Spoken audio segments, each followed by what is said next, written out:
My dear student, welcome to our YouTube channel AMD academy. आज हम पढ़ेंगे Gauss के नियम का अनुप्रयोग। जैसा कि आप जानते हैं, इसके पहले वीडियो में हमने गॉस के कुछ अनुप्रयोग पढ़े थे। आज इस वीडियो में भी हम कुछ अगले गॉस के नियम के अनुप्रयोग के बारे में पढ़ेंगे। जैसा हमारा आज पहली रीडिंग है, अनंत आवेशित अचालक चादर के कारण विद्युत क्षेत्र। मान लीजिए कोई हमारे पास चादर है जो कि अचालक है, तो हम कैसे कुछ इस प्रकार से चादर बना सकते हैं। ये मान लीजिए हमारी क्या है, चादर जो कि अचालक है, तो इस पर आवेश क्या होगा, समान रूप से वितरित होगा। कुछ इस प्रकार से हम क्या कर सकते हैं, आवेश दिखा सकते हैं। ये हमारे क्या है, आवेश जो कि प्लस आवेश है। इस चादर की लंबाई कितनी है, तो अनंत लंबाई है। मतलब हम कह सकते हैं कि जो चादर है इसकी लंबाई ऊपर भी अनंत है और नीचे भी। जैसे ये वाला पार्ट, ये लंबाई देखें तो ये भी क्या है, अनंत है, और ये देखें तो ये भी अनंत है। ठीक, तो जब अनंत लंबाई की चादर है तो इसके कारण हम वैद्युत क्षेत्र की तीव्रता की गणना कैसे करें। यदि आपसे कोई पूछता है, भैया आपके पास एक अचालक चादर है, अब उसके कारण आपको वैद्युत क्षेत्र की गणना करनी है, लेकिन किस नियम की सहायता से, गॉस के नियम के अनुप्रयोग की सहायता से आपको अचालक चादर की वैद्युत क्षेत्र की तीव्रता की गणना करनी है। तो आप किस प्रकार करेंगे, आइए हम समझते हैं। इसका मान लीजिए, माना एक अचालक चादर क्या है, AB है, जिसका पृष्ठीय घनत्व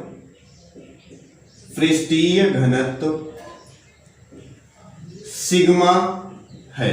ठीक, जिसका पृष्ठीय घनत्व सिग्मा है। अब इसका हमें देखना है विद्युत क्षेत्र। सर्वप्रथम इसमें देखेंगे विद्युत क्षेत्र की दिशा क्या होगी। ये धन सिरा है, धन सिरे से क्या होता है, विद्युत क्षेत्र दूर, मतलब इसकी दिशा क्या हो जाएगी, कुछ इस तरफ से हो जाएगी, ऐसे। ये क्या हो जाएगा, वैद्युत क्षेत्र की दिशा। ठीक, अब क्या करेंगे, दिशा तो हमें पता चल गई कि प्लस है, तो इसकी दिशा क्या होगी, प्लस से दूर होगी। हमें विद्युत क्षेत्र की गणना करने के लिए हमें सर्वप्रथम क्या करना पड़ेगा, एक गाउसीय पृष्ठ का निर्माण करना पड़ेगा। तो गाउसियन पृष्ठ का हम कैसे निर्माण करेंगे, थोड़ा समझते हैं। ये मान लीजिए हमारे पास चादर है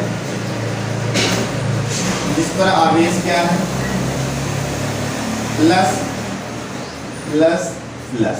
ठीक, तो इस पर हम क्या करेंगे, कैसे गाउसियन पृष्ठ का निर्माण करेंगे, तो कुछ इस प्रकार से हम गाउसियन पृष्ठ का निर्माण करते हैं।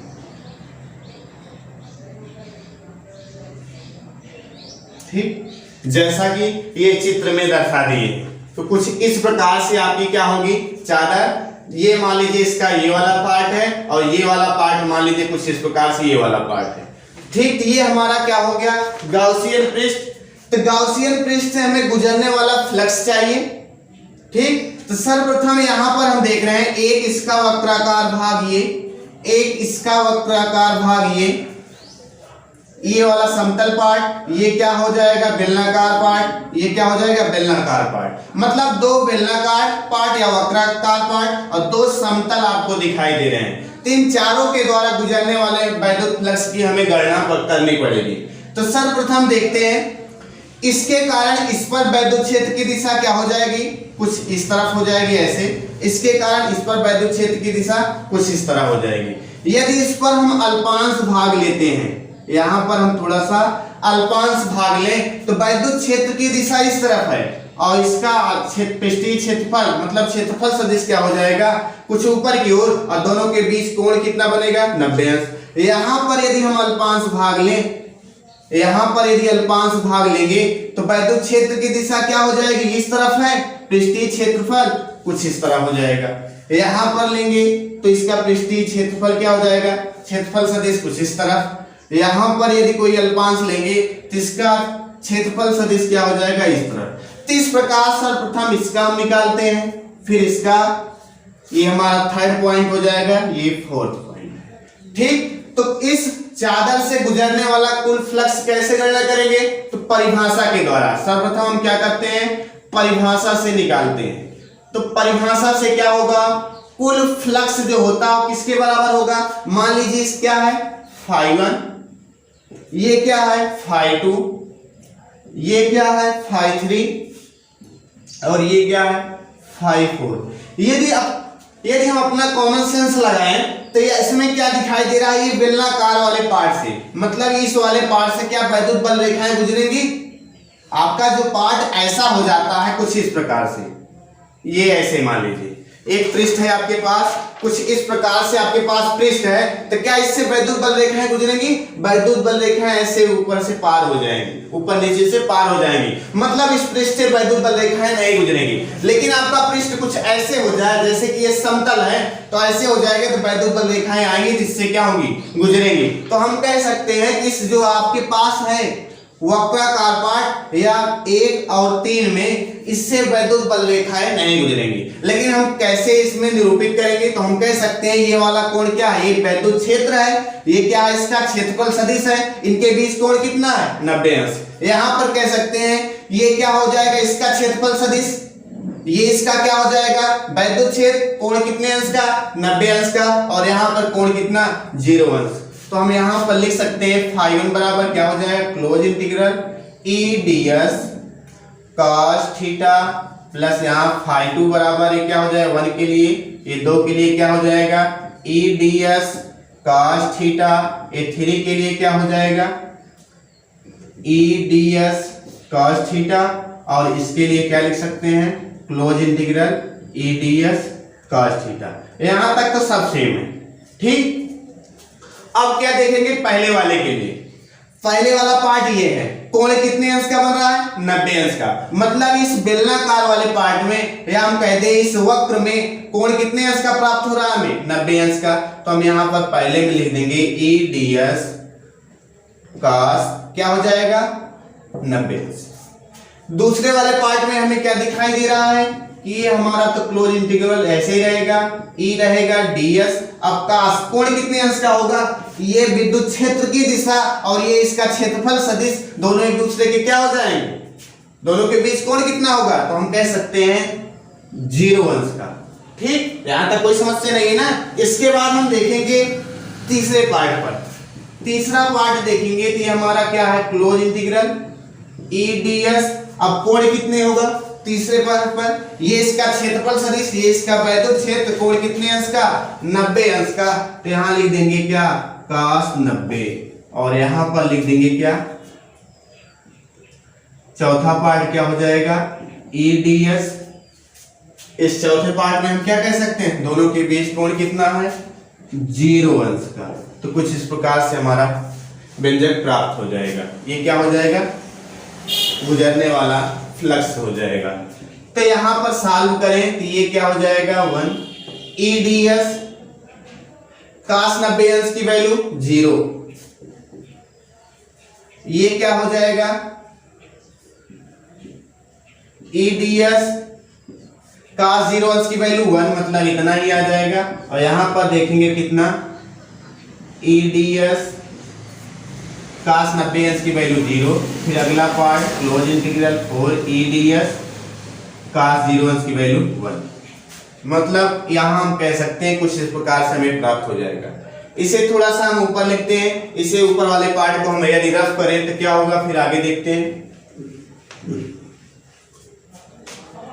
यहां पर कांस्टेंट वैल्यू क्या है E, बाहर निकल जाएगा, क्लोज इंटीग्रल क्या बचेगा ds, लेकिन ये पूरा पार्ट आपका क्या हो जाएगा 0, बचेगा कौन ये φ2 वाला। यहां पर देखिए ये वाला पार्ट क्या हो जाएगा 0, ये वाला पार्ट बच जाएगा, इसमें कांस्टेंट कौन है E, क्लोज इंटीग्रल कितना ds, ठीक। अब हमें करना क्या है समाकलन, जितना ये इसका पृष्ठीय क्षेत्रफल है उतना इसका भी पृष्ठीय क्षेत्रफल होगा। मान लीजिए इसका पृष्ठीय क्षेत्रफल कितना है यस है, इसका पृष्ठीय क्षेत्रफल कितना है यस, माना समतल पार्ट का समतल भाग का पृष्ठीय क्षेत्रफल कितना है यस, तब क्या हो जाएगा फाई बराबर E, ये पार्ट आ जाएगा यस, ये E यस, मतलब फाई बराबर आ जाएगा 2E यस, कुछ इस प्रकार से आ जाएगा। इसे हम समीकरण क्या बना सकते हैं, फर्स्ट। यहां तक तो हमने परिभाषा के द्वारा इस चादर के द्वारा कुल फ्लक्स कितना पास हो रहा है उसका मान हमने निकाला है, फाई बराबर 2ES। अब इसके बाद हम गॉस के नियम का अनुप्रयोग देखेंगे। गॉस के नियम का अनुप्रयोग मतलब गॉस के नियम का यहां प्रयोग करेंगे, तब क्या आएगा, कुल फ्लक्स। गॉस के नियम या गॉस की प्रमेय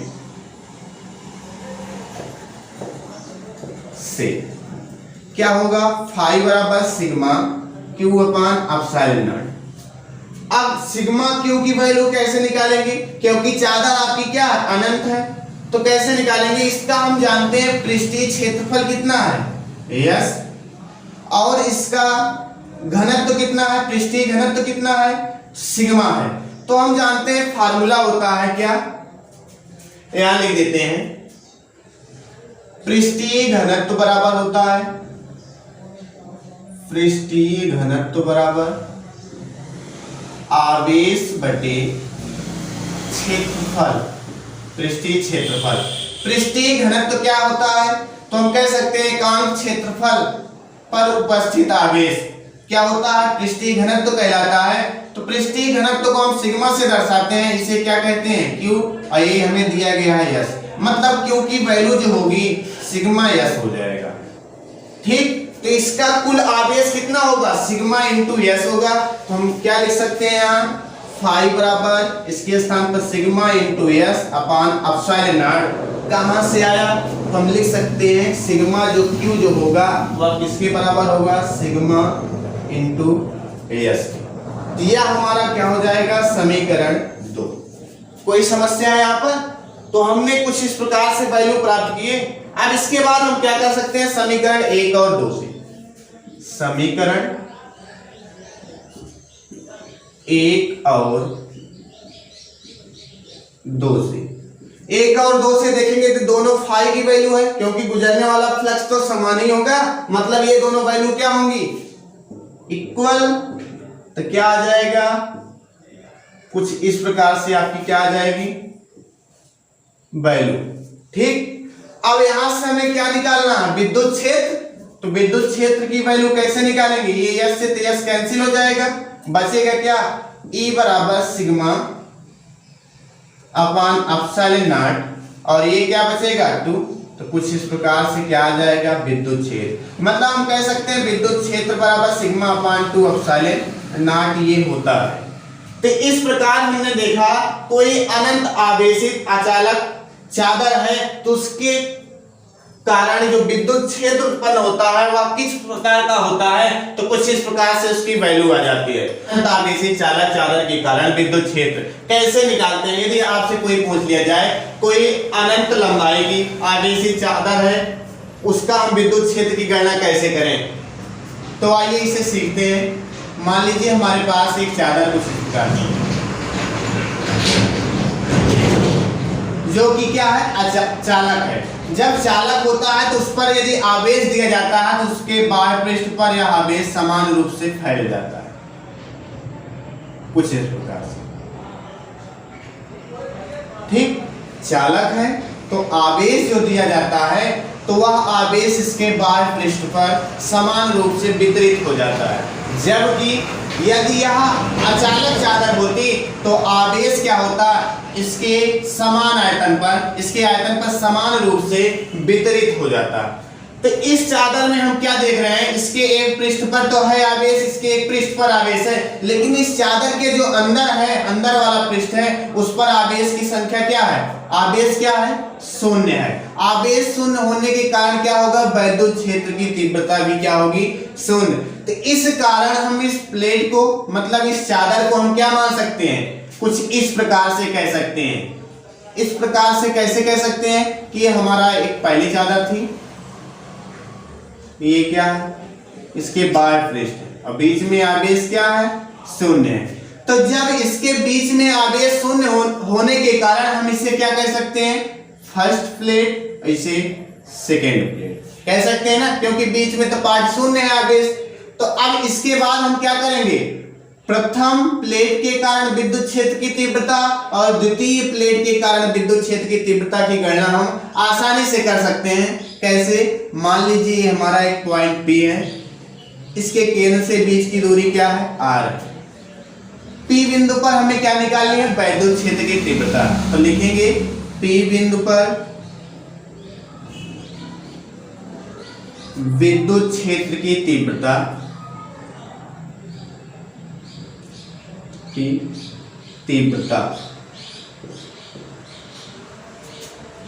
प्लेट फर्स्ट के कारण। ठीक, तो क्या आएगा? ये जानते हैं प्लस है, विद्युत क्षेत्र की दिशा कुछ इस प्रकार से होगी। हम इतना कह दें कि इसका पृष्ठीय घनत्व कितना है? पृष्ठीय घनत्व दोनों प्लेटों का कितना है? सिग्मा है।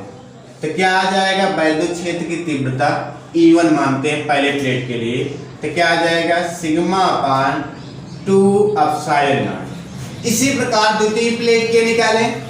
P बिंदु पर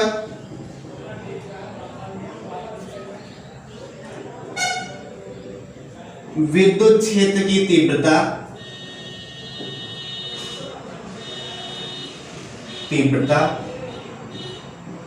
किसके कारण? प्लेट 2, मतलब हम कह सकते हैं प्लेट 2 के कारण। इस प्लेट का क्या है? पृष्ठीय घनत्व तो समान है, अर्थात हम कह सकते हैं कि E2 बराबर क्या होगा? Sigma upon 2 epsilon not. ये हमारा समीकरण फर्स्ट बन गया, ये हमारा समीकरण फर्स्ट बन गया। क्योंकि इसकी दिशा विद्युत क्षेत्र की दिशा क्या होगी? इस तरफ, ये हो जाएगा E2, ये क्या हो जाएगा? E1। दोनों की दिशा एक तरफ है, एक ही दिशा में दोनों गति कर रहे हैं, तो हम कह सकते हैं कि विद्युत क्षेत्र की दिशा समान होने के कारण बिंदु P पर विद्युत क्षेत्र की तीव्रता जो है ये दोनों क्या हो जाएंगे? जुड़ जाएंगे। अतः बिंदु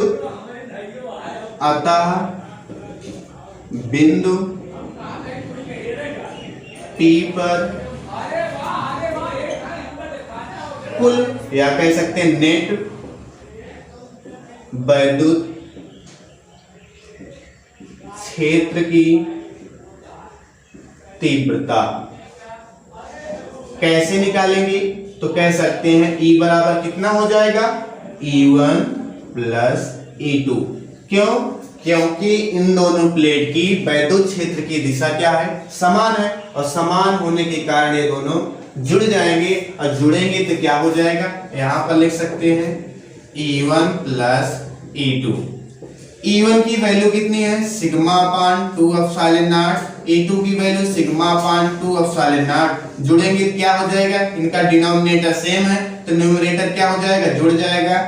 2 सिग्मा अपान 2 एप्सिलॉन नॉट, 2 से 2 कैंसिल हो जाएगा, सिग्मा अपान एप्सिलॉन नॉट। यह क्या आ जाएगा? बिंदु P पर विद्युत क्षेत्र की तीव्रता।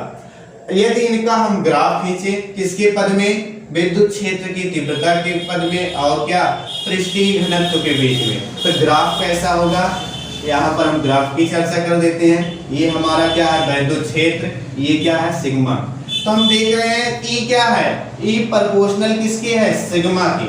तो हम कह सकते हैं जब E का मान बढ़ेगा, सिग्मा का मान भी क्या होगा? बढ़ेगा। इसका ग्राफ क्या? कुछ इस प्रकार से हो जाएगा। यहाँ लिख सकते हैं E प्रोपोर्शनल टू क्या है? सिग्मा। तो ग्राफ कुछ इस प्रकार से होगा, और ये व्यंजक कुछ इस प्रकार से हमने प्राप्त किया। थोड़ा सा इसमें हम यह ध्यान दें, यदि यही प्लेट क्या हो जाए? दोनों प्लेट क्या हो जाए? अलग हो जाए। एक प्लस हो जाए, दूसरी क्या हो जाए? माइनस। एक प्लेट प्लस होने के कारण विद्युत क्षेत्र की तीव्रता सिग्मा अपान 2 एप्सिलॉन नॉट। इसका क्या आएगा? Sigma upon 2 epsilon not. लेकिन प्लेट इनकी विपरीत होने के कारण, मतलब इनकी दिशा विपरीत होने के कारण क्या हो जाएंगे? एक दूसरे के घट जाएंगे। तो इसका कुल विद्युत क्षेत्र की तीव्रता नेट कितना आ जाएगा? E1 minus E2। कुछ इस प्रकार से निकाल सकते हैं। मतलब आपसे कभी कहा जाए कि एक प्लेट आपके पास है जिस पर आवेश कितना है? प्लस है। दूसरी प्लेट है जिस पर आवेश क्या है? माइनस है। तो इन दोनों के बीच कितना आया? किसी बिंदु P पर विद्युत क्षेत्र की तीव्रता की गणना करनी है, कुछ इस प्रकार से। तो हम कैसे गणना कर सकते हैं? तो हम प्रोसीजर सेम रहेगा पूरा, लेकिन यहाँ पर जहां पर हम जोड़े हैं वहां पर क्या हो जाएगा, घट जाएगा, आपकी वैल्यू कुछ दूसरी आ जाएगी, कुछ इस प्रकार से। तो हमने आज सीखा किसी अनंत आवेशी चालक चादर के कारण विद्युत क्षेत्र की तीव्रता। यदि वीडियो आपको अच्छा लगे तो लाइक कीजिए, कमेंट कीजिए। Thanks for watching this video.